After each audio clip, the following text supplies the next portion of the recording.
As I lay there in the darkness, the faint glow of the television screen casting eerie shadows across the room, I couldn't help but wonder why I had chosen to watch Teletubbies at this hour.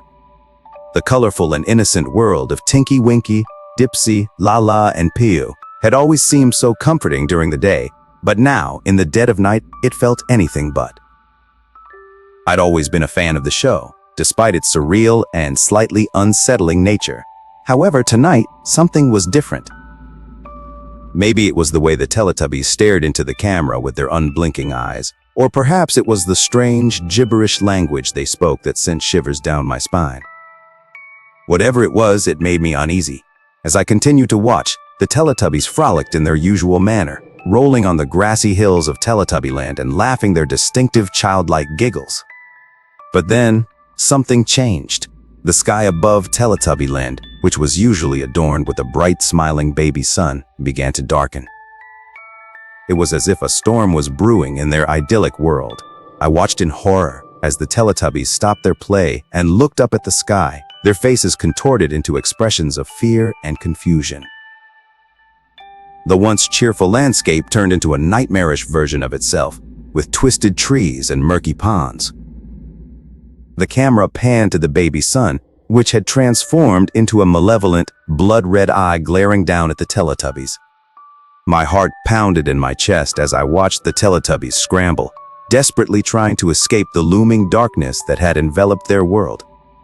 But there was no escape. The hills themselves seemed to come alive, their grassy mounds forming gnarled hands that reached out to grab the terrified creatures.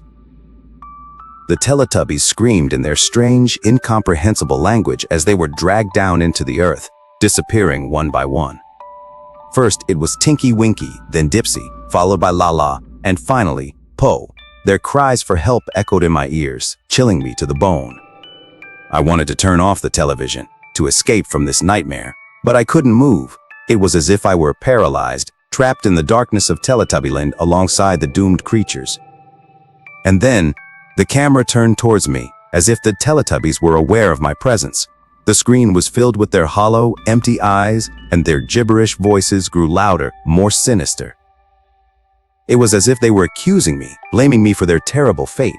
I could feel their anger and despair seeping into my very soul, and I screamed, trying to tear myself away from the television. But it was too late. I was drawn into the screen, pulled into the nightmare world of the Teletubbies. I found myself in Teletubbyland, surrounded by the twisted, nightmarish version of the hills, the malevolent baby sun glaring down at me. The Teletubbies, or what was left of them, emerged from the earth, their once colorful bodies now dark and twisted. They circled around me, their hollow eyes locked onto mine. Their gibberish voices became a cacophony of madness, driving me to the brink of insanity.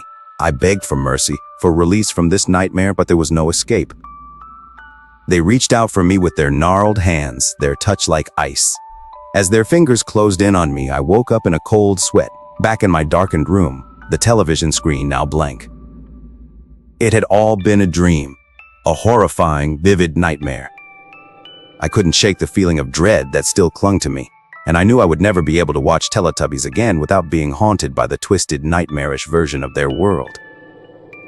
I switched off the television and stumbled to my bed, my heart still racing.